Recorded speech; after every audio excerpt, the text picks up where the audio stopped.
Hello friends, நமக்கெல்லாம் எம்ஜிஆர் நல்லாவே தெரியும். ஆனால் அவர் அண்ணனையும் பற்றியும் தெரியும். அவரை பற்றிய சில இன்ட்ரெஸ்டிங்கான நியூஸை இந்த வீடியோவில் பார்க்கலாம். புரட்சித் தலைவர் எம்ஜிஆர் என்னாலே தமிழ் சினிமாவோட ஆணித்தரமான ஒரு அடையாளம் இன்று இருக்குது. அவரை தெரிஞ்ச பலருக்கு அவர் அண்ணனும் நடிகர் என்ற தகவல் இன்னமும் தெரியாது.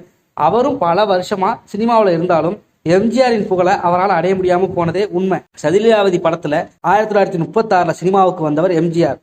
ஆனால் அவரை சினிமாவில் நடிகராக நிலைநிறுத்த 11 வருடங்கள் எடுத்துக்கொண்டது.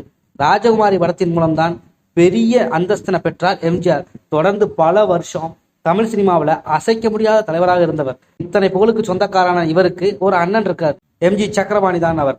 எம்ஜிஆர் முதல் படமான சதிலீலாவதியில் சக்கரபாணியை நடிக்க வைக்க அப்படத்தின் இயக்குனர் எல்லிஸ் ஆர் டங்கன் விரும்பினார். இருந்தாலும் அவருக்கான சரியான கதாபாத்திரம் கிடைக்கல. அதுக்கு பின்னாடி அவர் இயக்கத்துல வெளியான இரு சகோதரர்கள் படத்துல சக்கரபாணியை அறிமுகப்படுத்தியிருந்தார். தொடர்ச்சியாக அவருக்கு பட வாய்ப்புகள் வந்தது. சில படங்கள் நடித்தவர் 4 படங்களில் வில்லனாகவும் நடித்திருந்தார். 1972 வெளியான இதயவீன படத்துல எம்ஜிஆரின் தந்தையாக நடித்திருந்தார். அதுவே அவரோட கடைசி படம் என்பது குறிப்பிடத்தக்கது. இது போல பல இன்ட்ரெஸ்டிங்கான நியூஸுக்கு மறக்காம நம்ம சேனலை சப்ஸ்கிரைப் பண்ணிக்கோங்க. தேங்க்ஸ் ஃபார் வாட்சிங்.